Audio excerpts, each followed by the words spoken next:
Hello and welcome back. I have another fun video planned for you today because it is time for another Saturday Sewcial video. And some of you are going to know what that means, and some of you, if it's your first time here, have no idea what that means. So let me fill you in.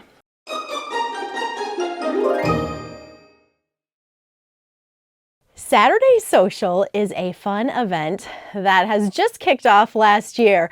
There was an overwhelming response of, yes, let's keep doing this, to our first Saturday Sewcial that happened in December. So we are going to continue doing these throughout the year. And what that means is on these Saturdays, we will have a lineup of different YouTube channels that you can hop to and from and watch videos based around a certain topic. For today's videos, our topic is Moda Blockheads. And so we have a lineup of trunk shows, fun block shares, whatever the person whose YouTube channel you happen to hop onto next, it is up to them how they want to share their Moda Blockheads trunk show event. So the people participating today are myself, Coriander Quilts, and then we also have A Quilting Life, Fig Tree & Co., Robin Pickens, Moda Fabrics, and My So Quilty Life. I have all of those channels linked in the description box below, so anytime after you are done watching this video, you can pop over to the next one and continue watching through the other channels for all sorts of Moda Blockheads inspiration.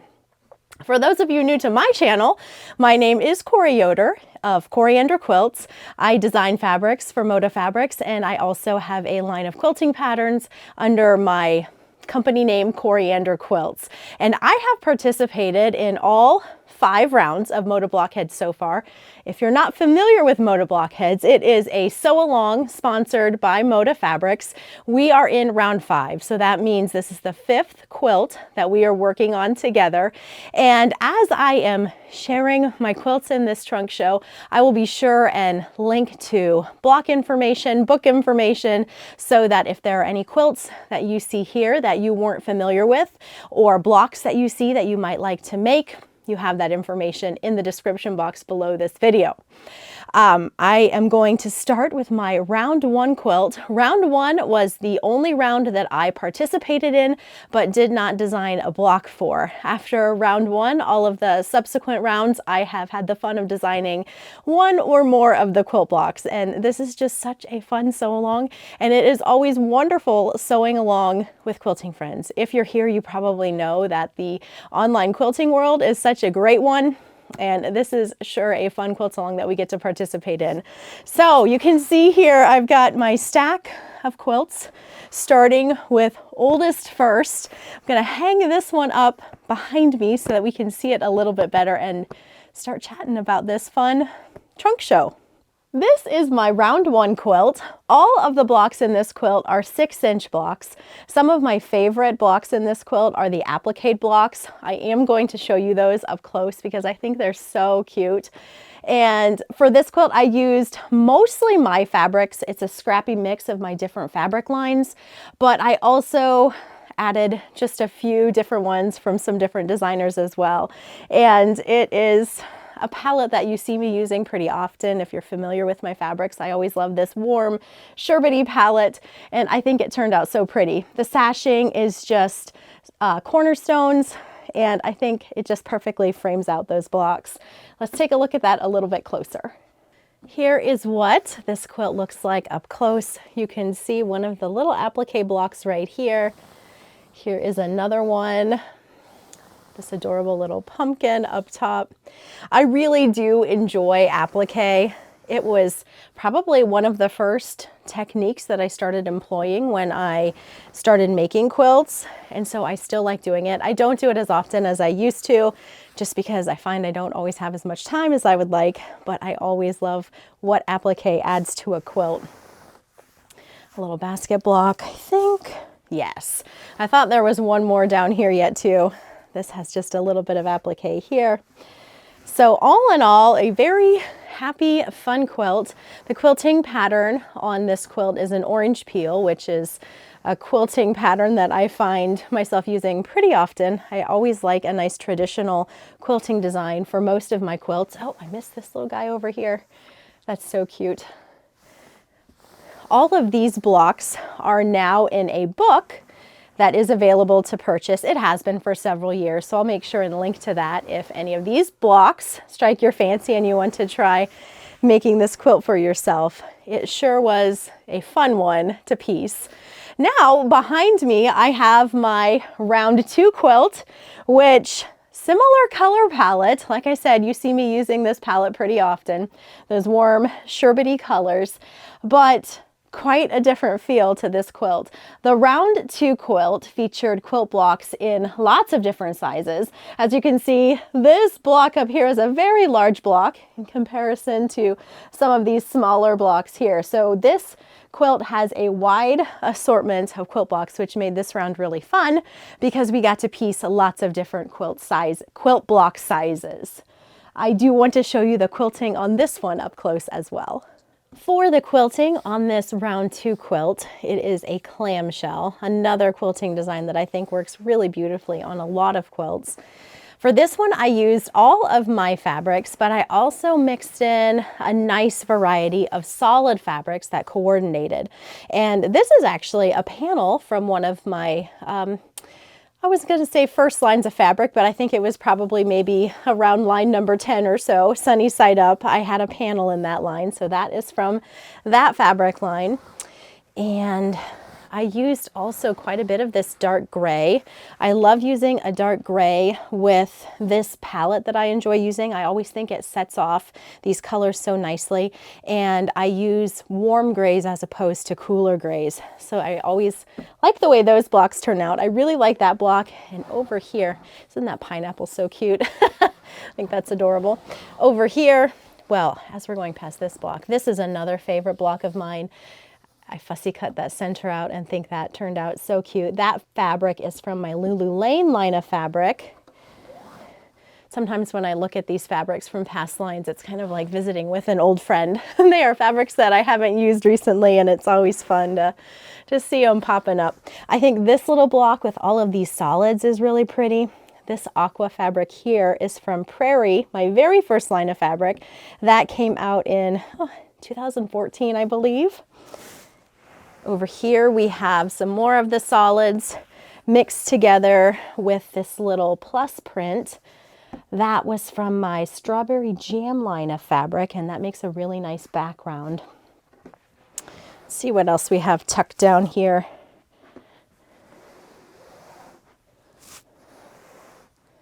Oh, here we go. This is a pretty flower fabric down here.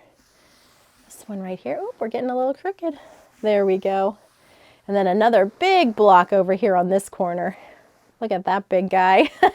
It doesn't even all fit on screen. But anyhow, so this was a really fun one to piece with all of those different blocks. This block was one that I designed here, this scrappy basket block. That was one I did for this quilt. And that is a peek at the round 2 quilt. Now we're going to look at something for round 3. This is my round 3 quilt. So it's still that same warm, scrappy palette that I used. Now when we get to round 4, you're going to see something a little bit different because I did change up my color scheme, and I also stuck with just one fabric line for that quilt. So we'll get to that one next. But first, this is the round 3 quilt. For this round, I made all of the 6-inch blocks. We had options to choose from in round 3, so there was different sizes that we could make, but I went with all 6-inch. And then rather than using sashing in this quilt, I made alternate blocks that included just this little framed block. And I really like the way that sets apart the blocks and adds just a little bit of interest to this quilt. The quilting design on this quilt is really pretty. There's more applique in this quilt again, so we do want to take a look at that a little bit closer. And here is that up close of this round 3 quilt. Now for the round 3 blocks, as well as the round 2 blocks, well, and 4 and 5, the next 2 quilts that I'm going to show you, those blocks can be found in the Moda archives, which is over on the Moda Fabrics website. So I'm going to have that linked in the description box below so that if you want to grab any of these block patterns, you can. There are probably a handful of blocks mixed in here and there where I may have substituted a block or done something a little bit different that might not be available in those archives, but the vast majority of these blocks are available there, with the exception of round 1, which is in the book that I mentioned earlier. There is one of the applique blocks, and there is a little beehive block down here, which I think is so cute. That beehive block I showed you on the previous quilt too. I think that is so cute, and I love the way this one turned out as well. This block right here with the aqua, I think is really pretty. That's one of my favorite blocks in this quilt. This little house block I think is just adorable. Got another little birdhouse block over here. This one down here. This little block right here. When I made this block, I liked the way that gray stripe looked so well in this block, and that is what prompted me to use a very similar but larger scale gray stripe block for those alternate blocks, because I just thought that was so pretty. Sometimes I know my setting as I am working, but more often than not, the setting sort of happens as I am going. That's actually the case with the round 5 quilt we are currently working on.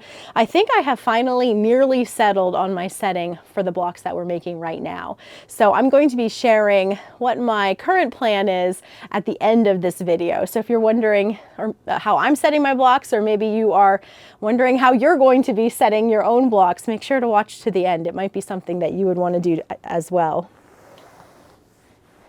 This is another pretty block. Let's see what else we have over here to the other side of the quilt. One thing fun about Moda Blockheads for me, and I hope it's fun for those of you that are participating, is that we don't know what blocks are coming.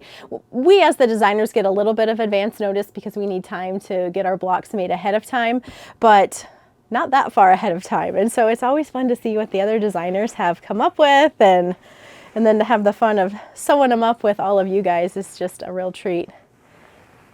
But there are some of the round 3 blocks. Now, if you look behind me, we have hung up the round 4 quilt, and as you can see, a completely different palette than what I chose to do for the first 3 quilts. This one is made entirely of my Cozy Up fabric line, which is a fall collection. I knew I was going to be finishing this quilt in the fall, and so I wanted a quilt that was fallish so that I could enjoy it right away.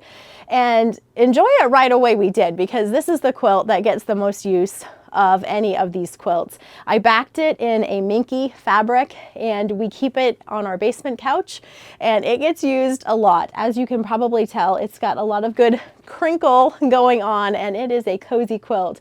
I really enjoyed making this quilt. It was fun sticking with just one fabric line, and it was a lot of fun having a fall themed quilt ready to go for the season. So I'll show you this one up close too. All right, here is round 4 up close. The quilting design on this one is called Belly Bop, and it's this fun spirally, circly sort of design. And I think it turned out so cute. I'm just gonna move it around a little bit so you can see how it looks. See some of those blocks. This maple leaf block worked great in this quilt. Over here on this corner, I did a postage stamp. This was my block for this round.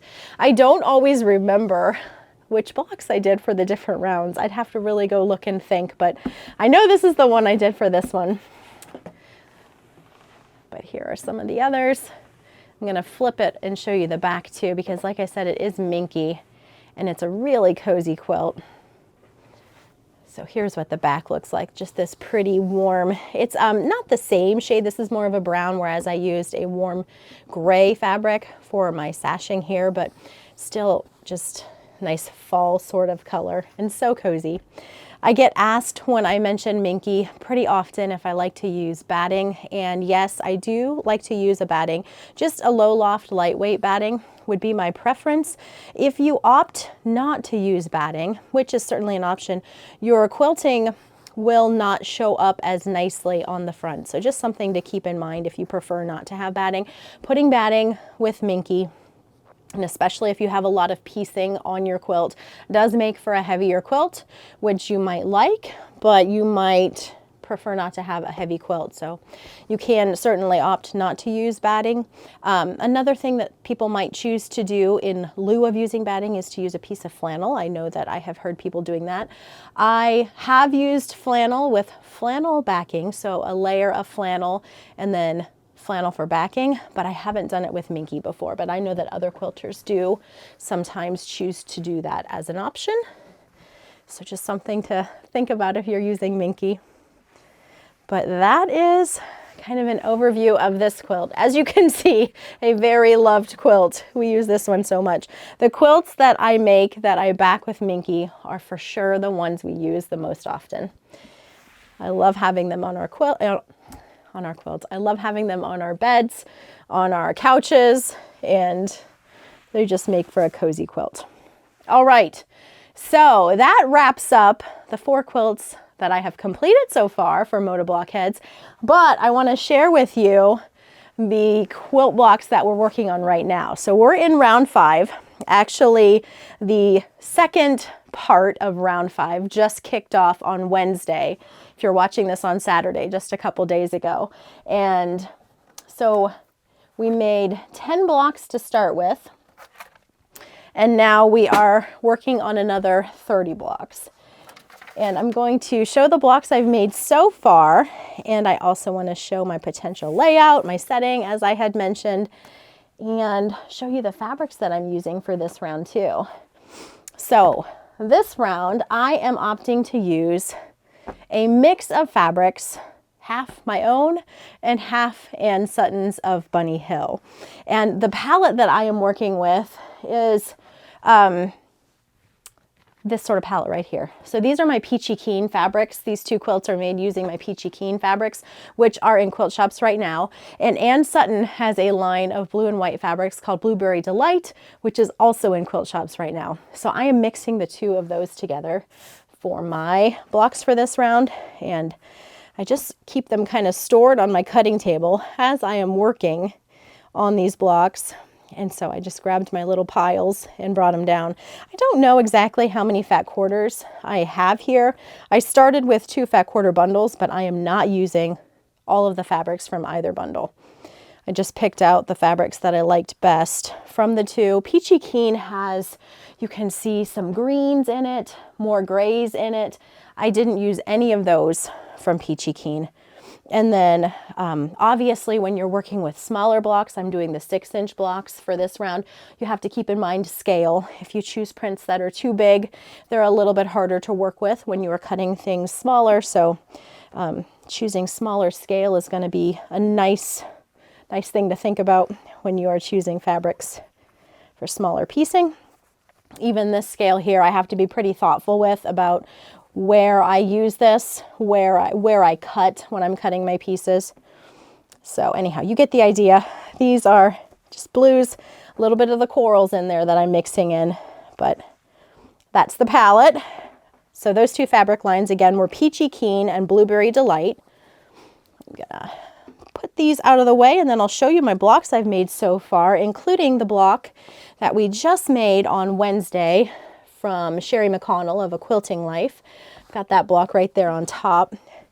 Some of you probably have that one already done, but some of you are probably working on that maybe even today as you are popping from video to video. So here we go. I'm just going to go through these kind of quickly, but I'm using the low volume whites and creams from the lines for my backgrounds for a portion of the blocks. Now you're going to see that I'm going to need to change things up a little bit with my planned layout, but I have a favorite block in here so far. I love the way this block turned out. This was Robin Pickens' block from the first round, the one that she designed for us, and I think that is really pretty. And then this little one is my block that I designed for the first round, and I really like the way that one turned out as well. So those are my blocks so far. It's kind of scrappy and happy, but a pretty controlled palette. And then what I am thinking for my setting is this little guy right here, let me see if I can move this. I haven't nailed down my center, so I have this covered up, so I'm not giving that away just yet. I will know very soon. What I do know is that I am using one of my barn stars for the center. So I need a 32-inch finished barn star, and this block in the center finishes at 32, and this block finishes at 32. And I have one more pattern that I don't have out yet, another new barn star pattern that will also finish at 32. So I'm debating between those three for the center of this setting. So once I narrow that down, then I'll know my complete setting. So in this first row right here, these are all the 6-inch blocks. So I need 20 of the 6-inch blocks to go around that first border. There will be a little bit of sashing in between some of them. And then a narrow light blue border. And then this outer border is for the 12-inch blocks. And I'm going to need 16 of those, 4 on each side, for my outside. This is going to make a square quilt that finishes at about 75-ish. I'd have to double check the math, but 75-ish inches square. So a square quilt. I know some people aren't fans of square quilts. I like doing them every now and then just for something different. All of my rounds so far were rectangular quilts, so I like the idea of doing something square rather than rectangle for this round. And I think this is just a really pretty finish. You can see that, you know, that's going to fit in there really nicely. A star of some sort is just going to be a really pretty spot for those large blocks there in the center. And then I had mentioned I'm going to have to change my background color for some of the blocks in order to attain this blueprint all the way around. I will need to have blue for my backgrounds. And so on the 12-inch blocks, I will need to pull out some of those blues to use for those backgrounds, which will be a nice change of pace. And right now I've just been making all of the 6-inch blocks like you saw, but if we come across some of the trickier to piece, more pieces involved in some of the blocks down the road, I will probably just swap over to doing 12-inch blocks. I don't have that many more 6-inchers that I still need to complete. So that's what I'm thinking. I only decided in December, I think, what setting I wanted to do. So that's why we're at all 6 inches up to date. I might have chosen to do Robin's block in a 12-inch. That had quite a bit of piecing, but it turned out so cute in the 6-inch that I'm glad that I made it in the 6-inch. So once I have decided which barn star I'm using for the center of my setting, I will for sure share a bit more information about yardage requirements and exact measurements that you would need if you wanted to do something similar to my setting. All you would need for this setting would be a 32-inch finished center block. It wouldn't necessarily need to be one of my barn star patterns. You would just need a 32-inch finished center block, and then you would be building your borders using your Blockheads blocks from there on out. So that information I will share in the upcoming weeks over on my website. I hope you have enjoyed this peek into my previous Moda Blockheads quilts, and also really enjoy checking out those other channels. I know that they have some fun things planned for you to look at as well. And so I hope you enjoy hopping from one channel to the next and hopefully getting some good inspiration and eye candy along the way as you go. Thank you so much for stopping by, and I will catch you again next time.